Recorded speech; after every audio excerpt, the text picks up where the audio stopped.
Same picks and bans so far in this one. You see the Thresh, the Talia. It was actually WE banned the Thresh last game. I do apologize, but they also banned the Tristana. And then LNG banning away the Syndra, the Pantheon, and the Olaf. So curious to see if they will try and change anything else. But if you're going to lose to something different. Because if you lose to the same thing twice, you don't really learn anything in the second game. Yeah, it's interesting if they do just go with the same first rotation of Xayah, Orianna. They could end up changing out their other picks, but maybe them going back to the drawing board and not feeling that execution was completely there. Again, maybe they stall out another Drake or two would have been different, but even something we highlighted in last draft that could have been pulled out was the Renekton Nidalee combo. It was already there available in draft. They opted not to go for it, but apparently they still don't want to go for that. They are going to change it up at least and take the Gnar blind. Taking the Gnar blind this early in the draft seems very, very risky for LNG. They will leave open things like the Zoe or maybe even the Alistar. Like, there's plenty of options here for Team WE to just capitalize on the fact that nothing was really denied. Yes, the Gnar is good and Breathe looked great on it, but we have seen it kind of be, forced down if it gets the right counter matchup. Well, again, two champions that jump to mind, right, is the Camille, which does fine into it, and the Jace is a champion that we've seen bully out the Gnar so much here in the LPL, but WE going to stick to a standard front-to-back teamfight comp. We were just highlighting how Shanks is most played and most comfortable on that Orianna, and WE are going to go back to that pick. Now we're going to go back onto the Orianna. Shanks able to get that one away from Icon. Does not need to go to the Zoe. I like Shanks on pretty much all the meta mages right now. Haven't seen him go anywhere too off meta, but so far has been solid on everything else. But Lilia locked in here for Tarzan. Now this gives him a little bit more, I suppose, in-game pace or acceleration if he wants to try and put pressure onto Beishang. I'd say it still depends a lot on what LNG do pick in the mid lane. Whenever you see Lilia, one of the first things that always jumps to my mind is something along the lines of a Lucian, having Lucian push in the mid lane. Then you are contesting the enemy Raptors, you're outpacing Graves, you have mixed damage for ganks, mixed damage for skirmishes. There'd be a lot of good things there if they do take a more aggressive mid laner along the lines of a Lucian. Yeah, actually the word I was looking for was tempo. Tempo was the word I was looking for. But final bans coming in. The Zoe, the Azir banned away by Team WE, and as LNG banned away the Camille. They do not want that mirror matchup in the top side. Mikuya feeling like he doesn't really have as much of an advantage as he has on the Camille side. And then Leona as well. So with the Alistar locked in, I feel like this is better for Iwandy. It gives him a little bit more playmaking ability, that he's not just relying around the ultimate like we saw him with the Rakan.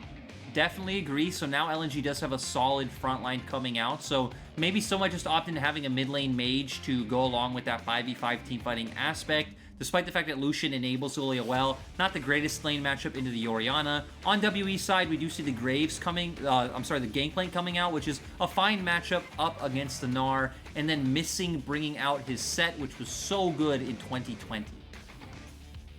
Yep, set has been the very aggressive kind of answer to people who do end up going towards the Alistar. It's something that has worked very, very well. You can use his very big hitbox against him. You can poke him down very effectively as well. And the Gangplank, we saw Breathe on this Gangplank. He doesn't really do a lot in terms of engagement, but he just ends up getting 3 items out of nowhere and blows up backlines with those barrels. So still something to be respected. And for LNG, I like this composition that they've built for themselves. I like that they've gone with a little bit more like, Light, you're our carry, you're the one who are going to be focusing all the kind of resources into, and we're just going to try and keep you set up for success.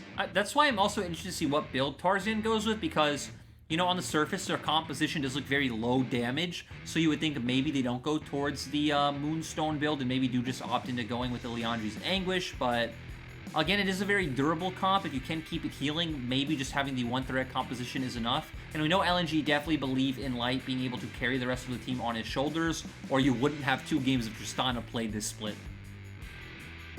Yeah, kind of agree. I'm curious to see what builds Tarzan does go with the Lilia. Of course, you're talking about the Moonlight, and of course the healing build. And of course, we've got the Night Harvester, the Night Harvester Dark Harvest build. So you got plenty of ways you can go with the Lilia. Very versatile. And on the other side, Team WE, it's kind of a very similar situation that they were in the last game. It's a very standard front to back, like we said, vanilla team fight that will not necessarily win or lose in lanes, but just wants to scale up and get to those big 5v5s. And this is what Team WE has more become this split. Sure, we've seen them play out different comps, like we talked about earlier, the 1-3-1, the 1-4, the poke. but they have indexed more into scaling than they did in 2020. You have Orianna, you have Kai'Sa, you have Gangplank. They definitely just want to farm out this early game. It's not too much about getting these early advantages. The ball is in LNG's court, which is going to be a nice breath of fresh air to see if they can actually do something this time around. I expect to see Tarzan trying to pair up more with Icon in the mid lane. At level 3, he should be able to start trading his HP for Prio, and then maybe making your way down towards that bottom side, especially with the fact that, you know, Galio has Predator this time around. Yeah, the Galio Predator gets into position to be able to use the hero's entrance a hell of a lot faster and just kind of create those mismatched skirmishes either top or bot. Generally see it bot just because you have like an Alistar in that bot side. But I wanted to quickly ask you the Gnar debate, the Gnar discussion, if you will, and why certain people think it's good, well, certain regions think it's good and certain regions think it's bad. Why do you feel like it's falling into this nuance of, you know, good and bad throughout the world? To me, I don't want to view him in that scope of good or bad. I think he's clunky would be the best way I could describe it. And I feel like the argument that I've seen the most is that there's a lot of other things that could do Gnar's job better. Like, he's not an exceptional team fighter. He's not an exceptional split pusher. He kind of does both jobs at about 50% as an engage is coming out.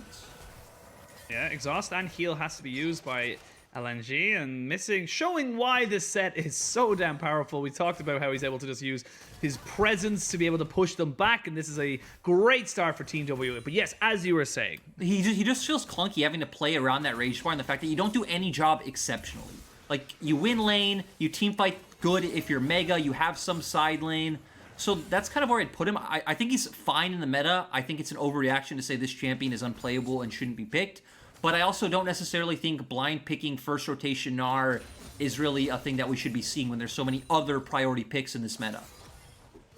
Yep, I feel like that's a great way to kind of summarize the whole setup down, and we can actually see Makuya having a bit of an issue up in this top side. You can see on the minimap and on the scoreboard, he's already down in CS. The wave is very much pushed right up into him, and with Tarzan having started top side, and I feel, oh, I might have to stop myself very much now as I get the Iwandy knocked back into the minions, and this is why set support's so oppressive. If he gets control over that bush, if he gets control over that, you know, area of the jungle, it's very difficult to see when he's going to go for it. You can just go for Hex Flash after Hex Flash after Hex Flash. W doing a good job of using their bot lane prio. You already highlighted set. Doesn't even need his own flash. He can just flash level 1 to gain that bot lane prio, and as missing...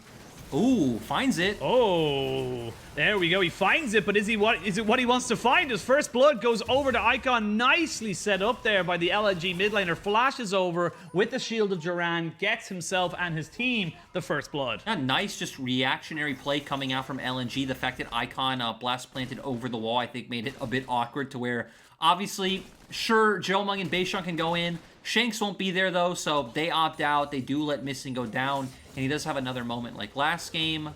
So, overall win for the side of LNG. I do want to go back to talking about the top lane matchup real quick, especially because we're back on it, that one of the easier things for it about GP is that your Q actually does outrange Gnar's auto. Gnar's range level 1 is only 400. He scales up to 500 at level 18. GP's Q is about like 650 or something along those lines. So very easy to actually harass Gnar in this matchup, despite it being melee versus range. But as you can see from Breeze's mana bar, it does take a toll on the resources. Yeah, you have to be constantly pushing. Does give him a bit of a free easy back so he can get himself a Sheen, which is only 700 gold with the new items, was 1200, so it's definitely a lot cheaper of an item. As we see the Hex Flash, Light, does get knocked back with the Face Breaker, and they're seeing if they can get anything else going for them. There's the Haymaker. Iwandy with no real pressure onto him, but Light forced to respect Beishang, who flashes aggressively, gets Light's flash, and WE, their game plan is bot lane as they're just putting all resources into this Kai'Sa. Still nice answer coming out from Tarzan, counter jungling on the top side of the map. Breathe even is getting pushed in under his turret. Sadly, Icon not close to 6, but yep, can't set up any kind of dive on that top side. Just going to kind of trade the bot lane pressure for a camp advantage in the jungle. And that's good little movements there from Tarzan. And of course, you'll always take... if you were asked if you would give away Wolf Camp and get the AD carries flash for 5 minutes, you're going to take the flash, your trade-off. That's just a guarantee. But good to see that Tarzan isn't letting these things or letting these small little happenings go for free. As I say that, we actually see the Predator being used by Icon up top side. Breed's in a little bit of trouble, but Makuya didn't really have the rage bar built up just yet. Now Beishang finds Icon. And they are going to try and see if they can take out this mid laner who has no flash. Flash burnt there by Breed to block up any escape with the Justice Punch, and they equal up the kills. Yeah, nice play coming out from Beishang. It is pretty surprising. I don't think LNG expected it. Of course, they do know that Beishang's top camps are up, but maybe thinking he would path towards the bottom side and start playing for that dragon. But now Shanks working his way up as well. They might go for this dive. Yeah, they might do it. They have got level 6 on Makuya, though, so they need to be very, very careful. The Cannon Barrage is there and is used. No level 6 for Shanks. And the Meganar has just been hit, so he gets a nice little injection of health, and Makuya is able to stay alive. Yet to go back, as he's sitting on a fair bit of gold. The mid lane wave was pushed in, so Shanks will lose very little, if I'm being honest, and a lot of turret plate gold goes to Breathe. Still, you are losing out on tempo, on getting back on the map, as we do see Tarzan coming straight down. Maybe Beishang would have been better served this time after getting that initial kill, just heading towards bot side. Your camps are already up. You can set up vision. You could even look for the bottom lane gank, missing flashes back up, and transition that into a dragon. He could still do all the things I just said, but as you can see, Tarzan is now back on the map first. Yep, on the map and looking to try and take away these raptors. And this is something that we talk about in terms of Lilia, or in terms of even hard farming junglers, something that Clement Chu is very adamant about, is that it's not just good enough to be farming, because everyone's kind of a farming jungler right now. You need to be out farming and counter jungling your opposition jungler, and that's where this kind of toing and froing we see coming in as Beishang gets caught up by the shield of Duran. They flash in with Tarzan as well. He gets the Eep, watch out. The Shockwave perfectly placed on top of Beishang. Catches too, though. And Team WE are turning this one around. Beishang, how do you not die? The Acathian Rain. Oh, my lord. It's all gone wrong. The teamwork there was so nice from WE, though. Like you said, beautiful Shockwave coming out from Shanks. Beishang then sidestepping the Swirl Seed. Turns around, lands the auto. And it doesn't matter that LNG had the tempo advantage. Now WE are the ones who get the Ocean Drake. That is a huge, huge play for Team WE, and I love that they didn't panic, they didn't give up, they knew they could get it going, because once Tarzan and Icon use their first rotation of spells, there's nothing left. Now you get the dragon, now you're able to reset on the map with a massive influx of gold back in your back pockets. This is huge. It is amazing to see, and now they're going to start heading up towards the top side, because obviously the next objective is the Rift Herald. We already see Missing heading up. We'll get a replay of this once again. Icon goes in. Initially, they have a ton of bursts coming out. Beishang barely surviving. You are going to see the Orianna ball on him. Shockwave comes out, and pay attention to Beishang. Just kind of sidesteps the Swirl Seed. I don't think it was going to hit him anyway. Turns around, lands the auto, and then Icon just in an unfortunate position. And WE walk away with 2 kills. There's a Beishang now who is well on his way to getting that Gale Force, which is a scary prospect. Not only do they get the dragon, it looks like they're going to be able to get priority over this Rift Herald as well. And this is where the tempo, the pacing, the agency that comes in, and we talk about so much, is that you have your bot lane on the map quicker than they have it on the opposition map. You have your jungler on the map quicker, and those little 20 seconds, 15 seconds even, can lead to an objective. And the thing is, right, when we were looking at LNG's comp, it's very dependent on what Tarzan was going to do. We're thinking, hey, kind of knowing LPL, we thought he'd go a damage-oriented build with the Liandries.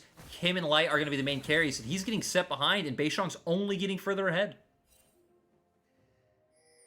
Not all doom and gloom. It is only about 1,000 gold lead for WE, and they might try and catch out Missing. Very difficult to do, especially when he has the showstopper.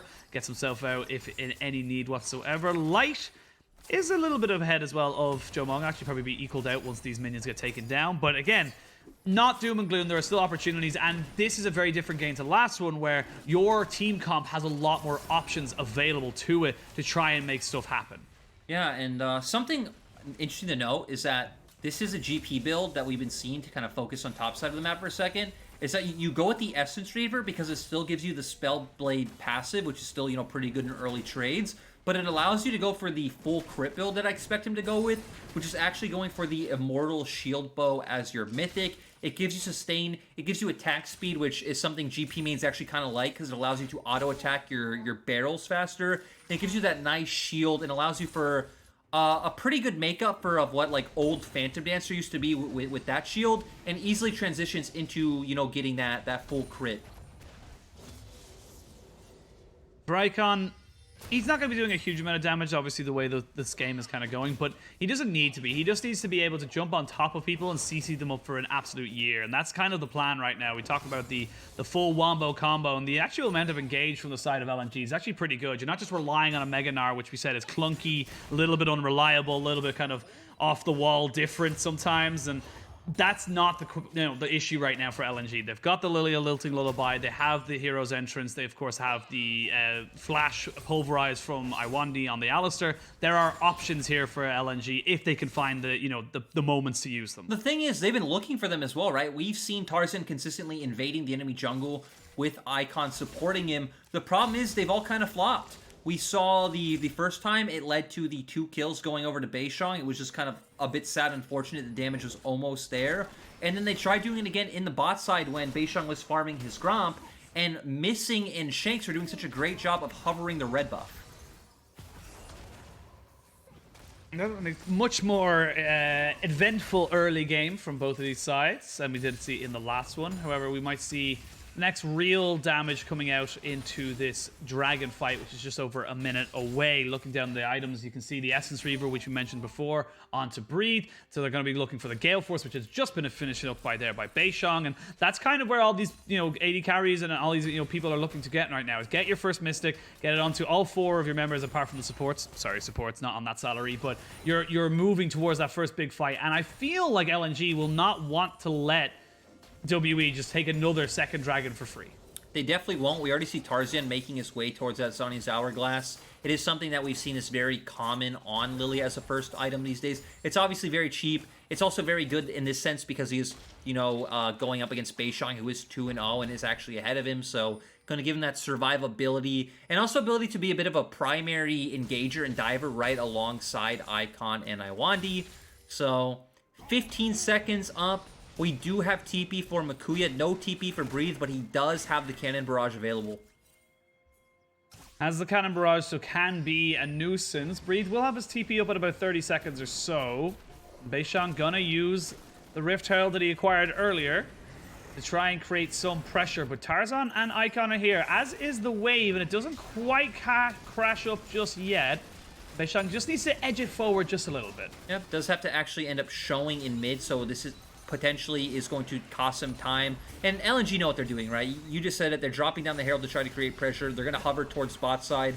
I might even expect to see Beishang pop his head bot to help Jiumeng get pressure, but with Iwandy backing off, it just does let Jiumeng get push, and Beishang is just going to start this one up. Well, Icon jumping in on top of Shanks, lands the shield of Duran and gets him down to about half HP, but Tarzan got chunked out by the shockwave of Shanks, so Shanks doing a very good job in the mid lane to make sure there is absolutely no question whatsoever over this second Drake. We will have another Infernal Soul hopping up onto our Rift, and now Icon has Flash. Cannon Barrage does go down. They have got another way to follow him up, and Shanks will take that kill. Absolutely no problems whatsoever. Tarzan will get a blue. Will he trade a red, or will this be Beishang just overstepping himself a little bit? He has not got Flash available for him. Lilting Lullaby is down. There's not a huge amount of mana here either. The TP coming in. Beishang solo will be dropped down. Breathe is here, but just a little bit too late. And now he has to exit stage right if he wants to try and keep himself alive. He should be able to get out, no problems really whatsoever. But a little bit of a mistake there from WE, and LNG nicely punish it very hard. I think both teams actually ended up making mistakes, Penguin. Initially, Icon going for that trade onto Shanks I don't think made much sense. You know that WE are going to go for the bottom side Drake. As I pause. Yeah, we're seeing the bot side. Jiumeng gets exhausted. The feathers do go flying. He can't rip them back just yet, though, as Missing is there to able to stop them all. But, wow, a lot of teleports used towards this bot side, but they will only be able to get a turret from it. They shouldn't be able to get any more kills. And okay, you just use double TP, you force the play, you throw an exhaust, you only get heal from the AD carry and flash from Set, and we all know Set doesn't need flash, so LNG just throwing so much at such a potential small play, and this goes back to the point I was making before. LNG knew that W were going for Dragon. We actually saw that Mikuya's Rage Bar was almost all the way up, and Tarzan was invading the top side of the jungle. I'm not quite sure why LNG didn't just call to dive Breathe when Icon was full HP and also had his ultimate. His first mistake was getting caught out there. But then Beishang, wanting to be a gambling, greedy man, does go into the enemy jungle and gift it right back. So I guess it isn't too bad, but overall, 2 games in a row where it feels like WE is solidly in control. Yeah, I like the idea from Light, specifically down the bot side. They recognized that the Gale Force was finished up for the Xayah. They did not have the Kraken Slayer at the time of the play for the Kai'Sa, so they maybe felt that they had a way of bursting him down. But without that, you've invested 2 global teleports to try and get it. You didn't really come out with much at all. You will now take down that turret, but with Makuya on the bot side, that means that this Rift Herald is almost certainly going over to the side of Team WE. And that is, again, 4 objectives in a row. The 2 Dragons and the 2 Rift Heralds picked up here by Team WE in the early game. Beishang going to be able to place this one down. Maybe even at some point just going to throw it down mid, since you did already drop your first one there. You would think that this Herald should be able to break open that turret. Shanks playing a bit of weak side right now, just catching waves, as Breathe is actually going to have a fine time in the side lane against either of these champions. Doesn't matter whether it is Gnar or Icon. He will have pressure. And as we pointed out, he's GP. He's just chilling. He's building towards that Immortal Shield bow that we expected. And WE are kind of in a fine place with this one. Yeah, you can't really be too unhappy with Team WE right now, as Iwandy finds Beishang and didn't know whether or not Jiumeng was there, but rightfully backs himself away. We actually see 2 early Zhonya's picked up. No mythics for either Tarzan or Icon. They actually go with the defensive move here, and this can be a big 5-head move where it can put you very far behind. Mythics are very expensive. Yeah, it is a bit surprising for Icon. This is the usual move for the Lilia. Again, it is pretty good with the fact that Graves is getting ahead. There's a Kai'Sa on the opposite side, the GP, but I'm more curious that we do see Tarzan with the winged moon plates. Because, again, that means he's, again, not going to go for a second mythic item as a second item either. Yeah, it's an interesting kind of setup that he's got. He's also got the Dark Harvest, so he's not going towards the Night Harvester with that one either. So I'm curious to see where this build goes. And, you know, it could be, again, God tier, absolutely crazy, but we'll have to wait and see how that does end up panning out. Having a look at the game, it's still only about a 700, 600 gold lead in favor of Team WE. It's not a million miles away, but again and again, we're seeing the big problem that the side of LNG have to deal with is if you give up this dragon, which is spawning in just over 30 seconds, you're now facing a guaranteed fight over soul that you have to win. There is no if, buts, or maybes, and that's going to kind of limit you in what you can make and what you can play. And the thing is, WE would have a way to force tempo again if they wanted to and drop this Herald. It actually looks like WE are just going to consciously give up the Drake, though, and go for this topside play. Yeah, it looks like they're going for it. They do have Makuya down. The Rift Herald will be dropped, and that should actually just take down the turret. So Makuya, not really in the safest of positions, just throw a house in desperation. They kill him off, and they are giving away that dragon just to try and get some more gold in their pockets.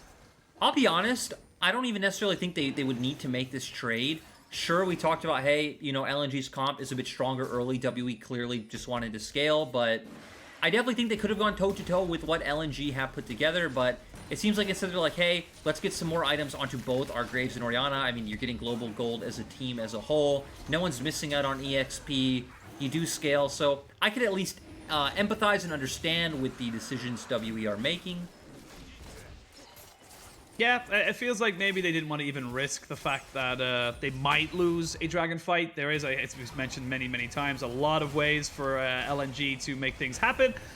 Just like this, Jiumeng forced to flash away from that swirl seed, but not giving them an option. They gain themselves a lot of gold in the back pocket. Now what was an 800 gold lead is now about a 2,500 gold lead in favor, sorry, just about 2,000 gold lead for Team WE. So they're making sure that, as you said, they have the items. They're not taking anything to chance, and they know that LNG's not stacking dragons as of yet. True, but you know, this is the LPL, Penguin. We love risk. We want to see risk absolutely everywhere, but you know, maybe getting some items on, you know, Orianna GP. That's acceptable, I guess, but we're just gonna see. Risk lost us the world championship, man. That's all I'm saying. Yes, all right, we did not get the right moves. We did not take the right risks. That is true. That is 100% true. But you know, we're gonna just see WE default to catching waves on sides. We might start seeing teams drop this vision around the Baron side. I think both teams actually have a reasonable Baron time, so both teams need to be afraid of the potential sneak, so that is why we see both supports heading up to the topside river right now. Yeah, we see everyone just kind of fanning out, gaining as much vision control as they possibly can. See both supports, like you just mentioned, hovering towards their, AD carries and their junglers, but again, not likely to see many things happening over the next little few minutes. We probably wait until 3 minutes and that Infernal Drake does spawn. That's where TWE, I feel, will look to try and start putting that clock back onto their favor and say, right now we have a timer for this. And yeah, with all 5 people from TWE mid, they're going to look to try and take themselves this, second outer turret. Yes, but more importantly, Penguin, we know what Tarzan's going for. He is going for the Moonstone build. He's picked up the components for that. So that's the question I've been asking myself for the past 5 minutes. Is Mikuya doesn't get caught out, luckily. Ooh, doesn't get caught out, but barely. Facebreaker was there, just barely scraped him across his knees. This is where Team WE feel like they're feeling a little stronger. LNG trying to contest them with his vision, and Shockwave lands onto Light and the Cannon Barrage with every ultimate thrown at this AD carry. What's he to do? He's just gone. And you know the worst part, Penguin, now that we know it's Moonstone Lilia, Light is the comp. Light is absolutely everything for the side of LNG. If they don't even need to get close to him to burst him out, I don't know what LNG are supposed to do. Look at him. He's scratching his head. What could the man do against that? You have no way. He healed. He didn't have time to flash. He was just basically killed. They threw so many ultimates at him. There was nowhere for him to go at that stage. And as you said, with this being a light carry composition, with them being reliant on this Xayah, if that happens, you don't have damage. You don't have a way of burning through these health bars on the side of LNG. I'm so happy we get a replay. So ulti... Okay, W, GP ult, they and just collateral. threw everything. Yeah, they just threw every ranged ability they possibly could, and he's just gone. Great opportunistic moment there from Shanks, recognizing that the ball was perfectly placed to bring Light in. They were able to throw down all of it. And this is the thing. The Dragon's not up for a minute 20. You're going to have all those ultimates back up. In fact, they're almost all up now. So it doesn't matter that you used all of them onto one pick, because there's no objective. Nothing LNG could really force off of that. And again, great play coming out here from Team WE. Iwandy taken down to just above half HP as he tries to contest some vision up in this top side. And I appreciate him trying to go for it, but you do not own this river right now. You cannot walk up. You need a buddy system. You need to be holding hands with your jungler if you want to be trying to go for those kind of wards. I just want to say, if the whole comp is going to do that every time, Orianna ult, GP ult, Graves ult, and just burst out Light, I would have loved for him to just go AP, GP, and just all in on your ultimate and be useless in every other aspect. Would it be optimal? Probably not. Would it be pretty funny to watch? Fun. Yeah, exactly.